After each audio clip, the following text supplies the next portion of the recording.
Eh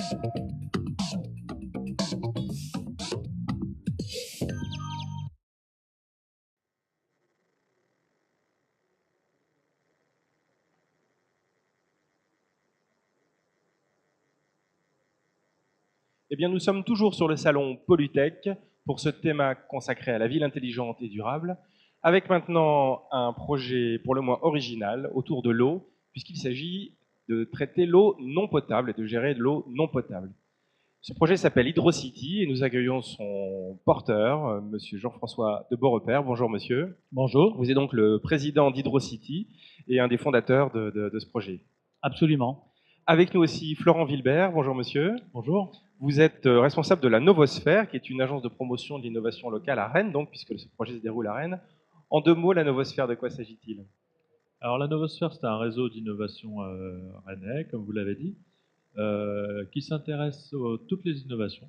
Donc pas seulement les innovations technologiques, mais aussi les innovations sociales, environnementales, même culturelles ou artistiques. La Novosphère, c'est un média d'innovation et surtout un dispositif de labellisation de projets innovants. Et à partir du moment où un projet est labellisé, il bénéficie d'un accompagnement et d'une aide en matière de communication. C'est ce qui est arrivé à HydroCity. Alors, monsieur de Beaurepaire, HydroCity, de quoi s'agit-il? Racontez-nous un peu ce projet innovant. Alors HydroCity, c'est à la fois le nom d'une société qui a été créée il y a une petite année maintenant, et c'est surtout le nom d'un concept. Ce concept consiste en la gestion innovante et globale des eaux non potables à l'échelle d'un territoire.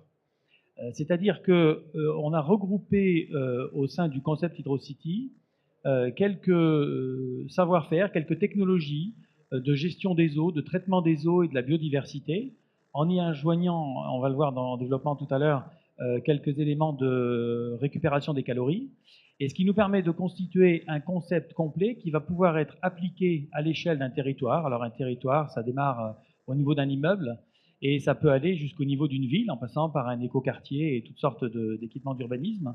Et donc on va gérer la globalité des flux de l'eau, depuis une partie pré-étude qui va être intégrée à la réflexion globale du projet d'urbanisme et de gestion de la biodiversité, et puis jusqu'à l'installation de tous les systèmes inhérents à cette gestion de l'eau, et jusqu'à la formation des utilisateurs, l'acceptabilité sociétale, et jusqu'à la maintenance du système. Alors, pour être plus clair en termes... Et ça fonctionne comment? Le parcours de la petite goutte d'eau. Alors, voilà, exactement. Pour être plus clair, c'est que pour faire la différence entre ce qui existe aujourd'hui et ce qui peut exister avec un concept HydroCity, c'est qu'aujourd'hui, sur une zone d'habitat, par exemple, vous allez tout alimenter en eau potable. Ces eaux potables vont être intégralement utilisées dans les différents usages, à la fois corporels, alimentaires et non corporels et non alimentaires de l'habitat. Et ensuite, ces eaux vont repartir dans les eaux usées, aux stations d'épuration, et ensuite les rivières et la mer. On a réfléchi à toutes les possibilités qu'il pouvait y avoir justement d'optimiser ces flux d'eau, et en fait on est arrivé à la solution que comme il existe en France une possibilité sur des usages non corporels et non alimentaires de récupérer les eaux pluviales, puisque ça existe depuis quelques années. Réglementaire. Absolument. Il existe cette possibilité réglementaire de récupérer les eaux pluviales issues de la toiture pour les usages non corporels et non alimentaires. Et donc, on est arrivé à la solution que dans les eaux usées que nous pouvions avoir à l'échelle d'une habitation, il y avait effectivement des eaux qui étaient dites noires, qui étaient des eaux qui, elles, devaient rejoindre une station d'épuration. Ce sont les eaux issues des toilettes ou de la cuisine, compte tenu des graisses qui les contiennent. Et il peut y avoir des eaux, ce qu'on appelle des eaux grises, qui sont des eaux issues des bains, des douches, des lavabos et du lavage du linge, qui sont des eaux faiblement polluées et facilement dépolluables, qu'il est intéressant de récupérer, dont on va pouvoir récupérer les calories, parce que ce sont des eaux qui sont rejetées à une température moyenne d'une 30aine de degrés, donc on va en récupérer les calories, on va les pré-traiter dans un bioéchangeur, et ces eaux... Bioéchangeur? Alors, bioéchangeur, c'est justement un ensemble de traitements qui va nous permettre d'assurer ce traitement et de récupérer les calories sur les eaux grises. Et donc, ces eaux grises, une fois pré-traitées, on va les envoyer dans une zone de biodiversité où elles vont subir un traitement naturel par des plantes, système de filtres plantés de roseaux, etc. Une sorte de lagune, c'est ça? Une sorte de lagune, oui. Effectivement, qui est calibrée effectivement par rapport à l'installation. Et donc, on les récupérera en sortie dans une condition à peu près équivalente à celle des eaux pluviales, et donc elles rejoindront les eaux pluviales de toiture que l'on aura récupérées également. Ensuite, une troisième source va pouvoir être ajoutée, ce sont les eaux, ce qu'on appelle de ruissellement, qui sont tombées sur des parties imperméabilisées non de toiture, et ces eaux, elles peuvent être légèrement polluées, par exemple, par des hydrocarbures, puisque ce sont des parkings ou des voies de circulation. On va les traiter également par des zones de traitement naturel par des plantes. On va en même temps stocker ce qu'on appelle la rétention, à la parcelle pour éviter d'engorger les réseaux en cas de pluie d'orage, donc de manière à tamponner cette eau. Elle va également alimenter les zones de biodiversité et ensuite on la récupérera dans cette même citerne.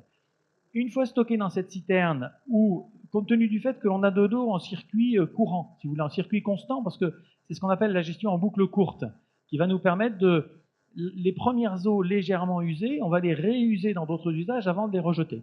Et donc ces eaux, on n'a pas besoin de stocker énormément, d'avoir de gros volumes de stockage comme on le fait dans certaines installations de récupération d'eau de pluie. Donc ces eaux, on va pouvoir les renvoyer avec un circuit spécifique, sécurisé. Il ne s'agit pas de potabiliser, il s'agit de les sécuriser et on va les redistribuer sur un circuit spécifique sur les usages non corporels non alimentaires qui seront donc les toilettes et le lavage du linge. C'est-à-dire qu'une eau grise devient nécessairement une eau noire à partir du moment où elle a fait un tour. Exactement. Alors, c'est-à-dire qu'il y en a une partie qui fera plusieurs tours parce qu'elle va passer par le lave-linge. Donc effectivement. Par contre, la partie qui est passée par les toilettes, elle devient automatiquement eau noire, effectivement. Donc double réseau d'alimentation des logements, s'il s'agit de logements. Exactement. Et donc c'est pour ça que c'est un concept qui doit être pensé dès le départ et très très en amont d'un projet, de manière à considérer tous les réseaux nécessaires à cet équipement. Alors pourquoi un projet, Monsieur Wilbert, pourquoi ce type de projet intéresse-t-il le territoire de Rennes? Alors, le territoire s'intéresse aux innovations, c'est-à-dire à tous les porteurs de projets qui ont des idées un petit peu différentes, qui voient les choses autrement et qui créent des solutions pour construire le monde de demain différemment, etc. Alors, il faut savoir d'ailleurs qu'en matière d'environnement et d'eau, le territoire de Rennes est un lieu très riche. Il y a beaucoup d'entreprises, mais aussi de laboratoires qui travaillent sur l'analyse de l'eau, la prévention des problèmes de bactéries, etc. Mais intuitivement, on ne vous voit pas manquer d'eau dans cette région. Non, mais peut-être que là, il y a quand même des idées reçues sur ce point-là. Et alors, à la Novosphère, on a justement labellisé une trentaine de projets en tout, dont 3 qui sont liés plus ou moins directement à l'eau. Alors, il y en a un, par exemple, c'est dans le domaine de la peinture. C'est un projet qui s'appelle Algo. Il s'agit donc d'une peinture biosourcée à 98%. Donc, ce qui est une performance assez remarquable en matière d'environnement. Et quand on sait les problèmes qu'on peut retrouver sur certains chantiers avec les écoulements de peinture dans les réseaux d'eau, c'est intéressant de savoir qu'une peinture quasiment 100% bio existe aujourd'hui à base d'algues. Il y a un autre projet labellisé qui s'appelle CHEM et qui est là dans le domaine de la modélisation. C'est une équipe de 3 personnes qui travaille sur un modèle développé par l'INRA et qui permet de prévoir en fait les impacts des décisions en matière de qualité de l'eau. Et c'est un laboratoire, enfin une société qui travaille avec un laboratoire avec plusieurs personnes en France, mais aussi en Nouvelle-Zélande, en Angleterre, etc. Et puis bien sûr, il y a HydroCity, mais je laisse Jean-François en parler puisqu'il le fait bien mieux que moi. Alors pourquoi j'étais à côté de la plaque tout à l'heure avec l'idée qu'à Rennes, on n'avait pas de problème d'eau? Non, effectivement, c'est l'image qu'on peut en avoir également, mais il faut savoir qu'aujourd'hui, il pleut plus à Toulouse qu'à Rennes, par exemple. Beaucoup plus à Bordeaux ou à Bayonne qu'à Rennes également.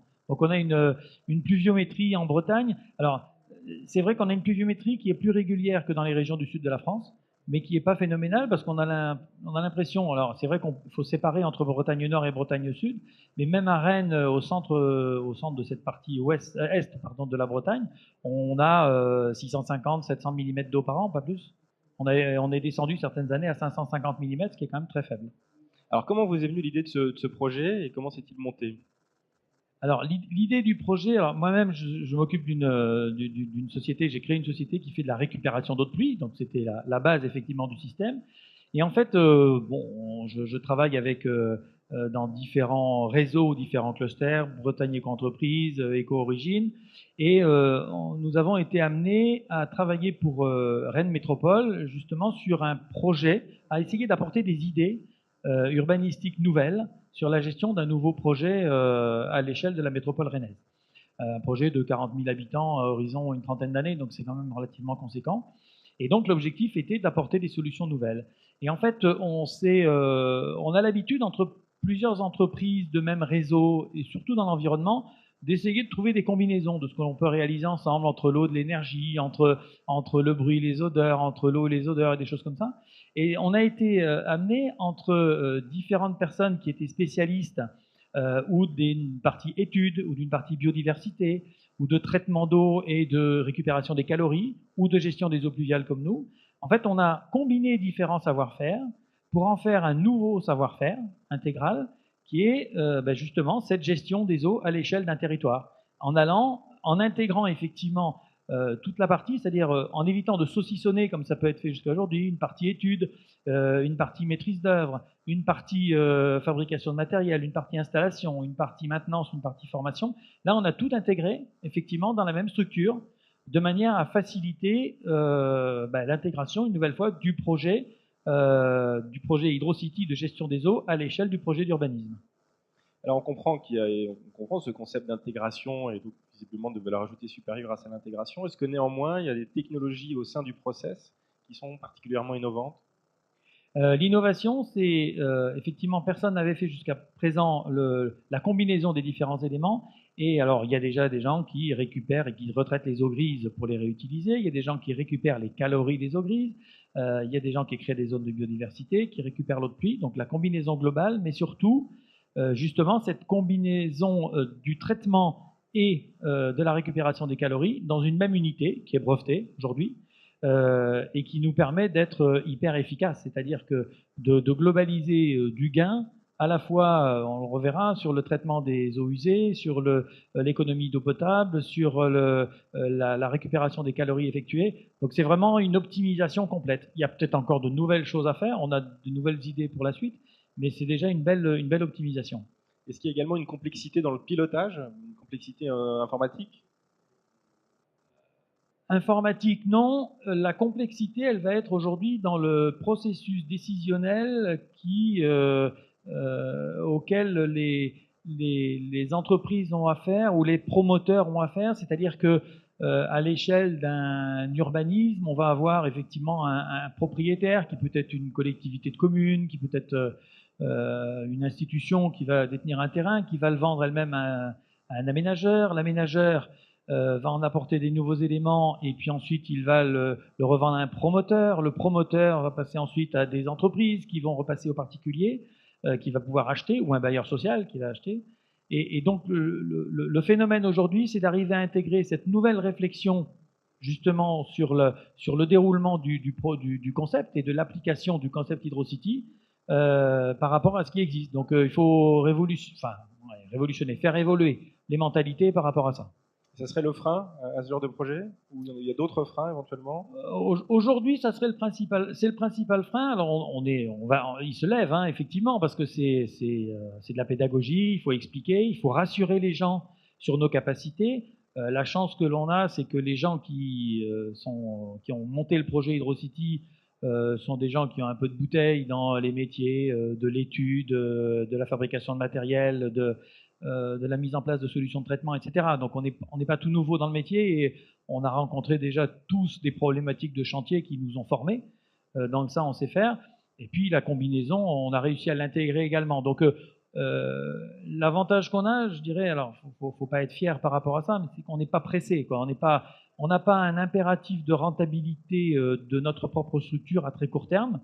On sait que de toute façon, il faut arriver très en amont sur les projets, donc c'est long. Il faut l'accepter. Donc ça fait partie du jeu et on est très optimiste par rapport à ça.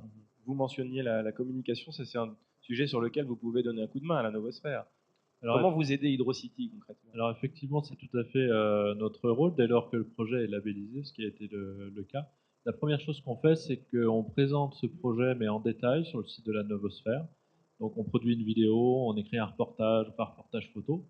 Puis après, on s'est mis autour d'une table avec l'équipe d'HydroCity pour voir quelles pouvaient être les priorités en matière de communication.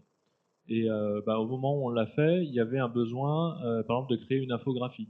Parce que ce que nous explique Jean-François, c'est pas toujours très visuel, c'est-à-dire que c'est pas facile à montrer. Oui, ça demande une certaine gymnastique tout à l'heure quand vous Voilà. l'expliquiez. Donc là, on a essayé de relever ce défi et on a fait une infographie qui explique donc par les images ce qu'est HydroCity et comment ça fonctionne. Après, un autre besoin assez immédiat était le besoin d'avoir une plaquette qui expliquait ça. Et puis après, au fil des étapes du développement du projet HydroCity, on accompagne l'équipe sur les relations presse, par exemple. Et puis la mise en réseau, j'imagine, avec la mise en réseau local, ça fait partie aussi du soutien parce qu'on est très fiers d'avoir sur le territoire des innovateurs comme l'équipe d'HydroCity. Merci. Alors tout à l'heure, vous parliez, vous avez ébauché une information sur la réglementation. Est-ce qu'il y a de ce point de vue-là des difficultés, des enjeux particuliers? Est-ce qu'on peut faire ce qu'on veut avec son eau non potable? Alors, aujourd'hui, on ne peut pas encore faire ce qu'on veut avec une eau non potable. Aujourd'hui, ce sont des techniques qui sont reconnues comme étant en expérimentation. On a déjà eu des contacts avec les services sanitaires. Alors, déjà, la récupération d'eau de pluie en France a été relativement longue à mettre en place par rapport à d'autres pays européens. On pense à Allemagne, Belgique, pays scandinaves. Et finalement, une réglementation s'est mise en place en 2008, en août 2008 pour être précis, qui réglemente effectivement la récupération d'eau de pluie, moyennant un cahier des charges d'installation, de séparation des réseaux, ce qui est complètement logique, etc. Et il faut bien être clair, il ne s'agit pas, quand on travaille avec de l'eau pluviale ou de l'eau recyclée, d'aller travailler sur le marché de l'eau potable. C'est hors de question. On a la chance d'avoir en France à la fois, par le partenariat qui a eu lieu entre les compagnies de distribution d'eau et les services sanitaires, on a eu une grande efficacité dans le développement d'un réseau qui permet à chaque Français d'avoir de l'eau potable au robinet. Il ne s'agit pas d'aller recréer des conditions qui permettraient de redévelopper des maladies qu'on a pu connaître dans les siècles antérieurs. Donc il ne s'agit pas de ça.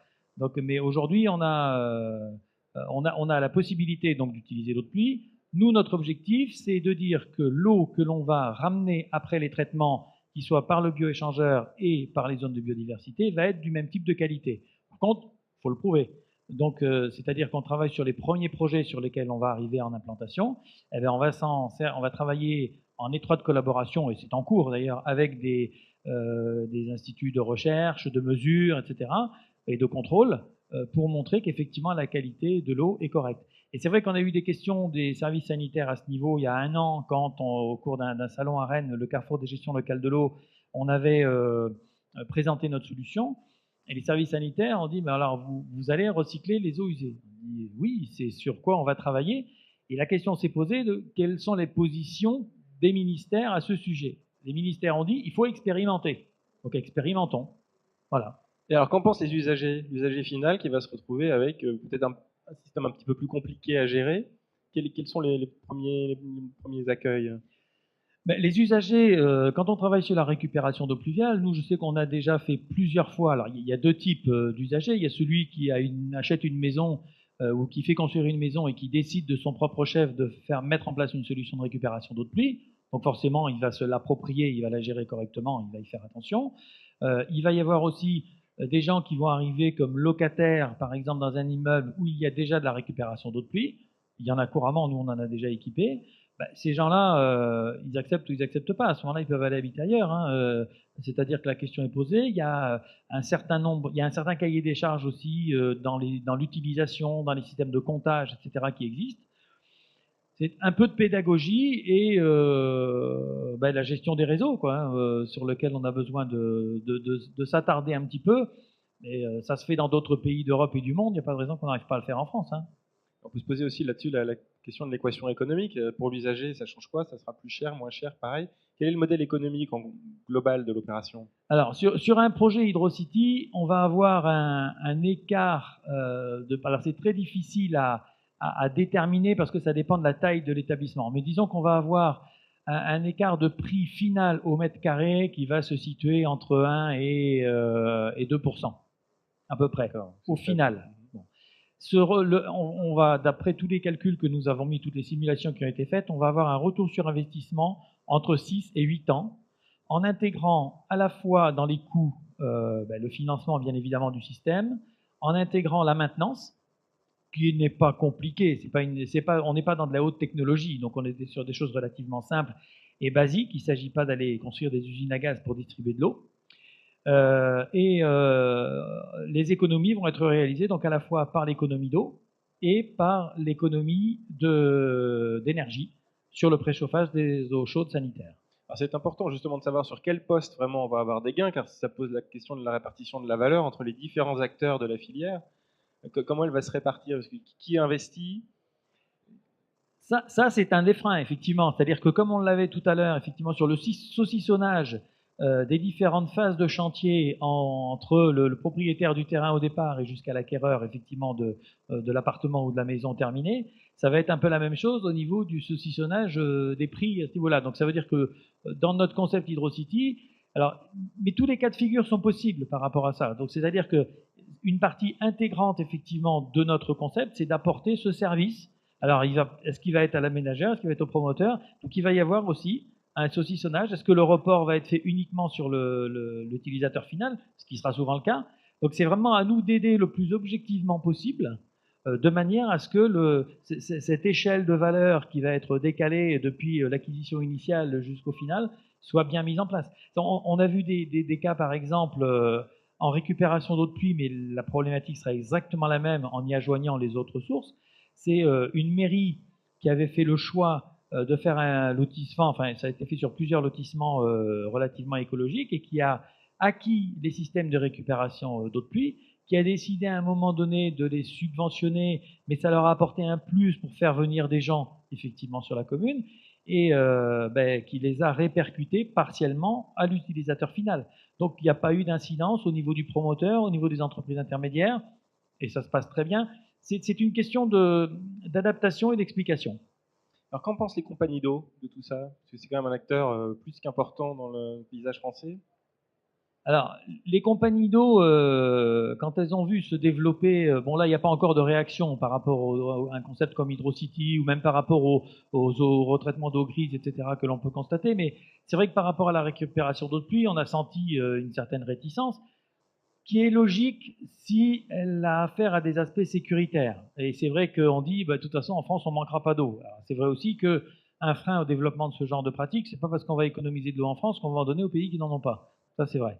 Mais néanmoins, on sait quelle est la tendance quant à la consommation de l'eau, et il est permis de penser qu'on manquera peut-être d'eau avant de manquer de pétrole aujourd'hui, parce que le pétrole, c'est des nouvelles techniques pour aller les chercher plus loin. Bon, l'eau, c'est des nouvelles techniques pour aller la filtrer, vous me direz. C'est un peu la même chose. Les compagnies de distribution d'eau, je crois que pour l'instant, elles regardent ce qui se passe. Elles font pas grand-chose pour inciter, mais enfin bon, chacun sur son marché, hein, de toute façon. J'ai eu l'occasion de discuter avec des gens qui ont dit oui, si les choses sont bien faites, il n'y a pas de raison que ça se passe pas mal. Donc je pense que, alors je veux pas dire de gré ou de force, parce que c'est pas du tout ça, mais je pense qu'il y a une espèce d'intelligence collective autour de ces problématiques qui font que dans on va peut-être pas dire les toutes prochaines années, mais les toutes prochaines décennies, on va arriver à des solutions intelligentes où il faudra peut-être se résigner à travailler différemment à partir de ces problématiques. On aura la même problématique pour l'énergie. Hein. La consommation EDF à l'échelle d'une ville, par habitant, je crois qu'on a eu une baisse d'environ 20% depuis 10 ans, par exemple. Donc c'est pareil au niveau des voitures. Hein. Je veux dire, les pétroliers peuvent se plaindre aussi de la baisse de consommation. Remarquez, c'est les taxes qui augmentent pendant ce temps-là, donc c'est autre chose. On compense. Bon, enfin bon, ça se fera logiquement avec un peu de temps. Je crois que le phénomène le plus important, c'est que les choses soient bien faites. Pour justement, et faites consciencieusement, c'est-à-dire pas dans un esprit tout feu, tout flamme, en essayant de trouver des nouvelles solutions mal réfléchies. Et c'est vraiment d'aborder tous les aspects du dossier pour que tout le monde soit rassuré autour de tout ça. Alors aujourd'hui, vous en êtes où? On n'en est plus au concept, on n'en est pas non plus encore au projet fonctionnant. Prochaine étape pour HydroCity? Prochaine étape, et on a dans nos cartons un certain nombre de projets qui doivent nous amener à lancer les premiers démonstrateurs dans les mois à venir. On sait où? Voilà, autour de Rennes. Autour de Rennes. Et par contre, on travaille déjà sur un projet, alors sur une partie pré-étude, mais qui se présente bien, en Turquie, paradoxalement, à partir d'un... Pourquoi paradoxalement? Paradoxalement, parce que l'objectif, c'était de travailler en France avant tout, et de lancer surtout un premier démonstrateur en France. Il se trouve qu'une ville turque de Gaziantep a fait appel à un groupement de bureaux d'études de différents opérateurs en France pour apporter des nouvelles technologies, et ça dans le cadre d'un FASEP, c'est-à-dire un plan d'aide à l'exportation du savoir-faire français. Et enfin, on est sur un projet d'un îlot à l'échelle de 300 ou 400 habitants, en collaboration avec un gros bureau d'études, qui pilote effectivement ce projet. Donc c'est assez encourageant. Ça sera présenté le 16, on a remis le projet final, ça sera présenté le 16 décembre en Turquie, sur une ville d'1 500 000 habitants qui se développe. Donc ça serait assez original de pouvoir démarrer sur un projet comme ça à l'étranger. Petite question juste qu'on n'a pas abordée. Est-ce qu'il y a un périmètre idéal, un optimum de nombre de logements ou d'utilisateurs? Alors, c'est très simple, c'est plus la zone sera vaste, plus ce sera rentable. Donc, c'est-à-dire qu'il y a une économie d'échelle effectivement sur les travaux qui est évidente. Non, on peut démarrer un concept HydroCity à l'échelle d'un immeuble d'une trentaine de logements, ce qui va faire à peu près 100 habitants. Mais je dirais que voilà, l'optimum de démarrage, c'est une zone qui va comprendre une centaine de logements, à peu près.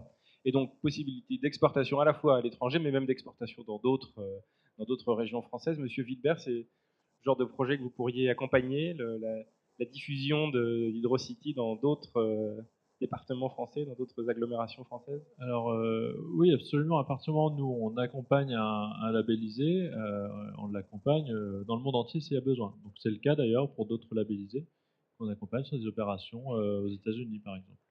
Donc, il n'y a pas de limite géographique. À l'international aussi. Ça dépend de l'énergie de nos labellisés à conquérir la planète. Eh bien, merci à vous deux de nous avoir démontré l'innovation française en matière d'eau qui va s'exporter très bientôt. Merci à vous. Merci. Merci à vous également, internautes, de nous avoir suivis. Je vous rappelle que vous pouvez retrouver nos vidéos, et plus particulièrement celle de ce web théma consacré à la ville intelligente et durable, sur cleantechrepublic.com. Au revoir.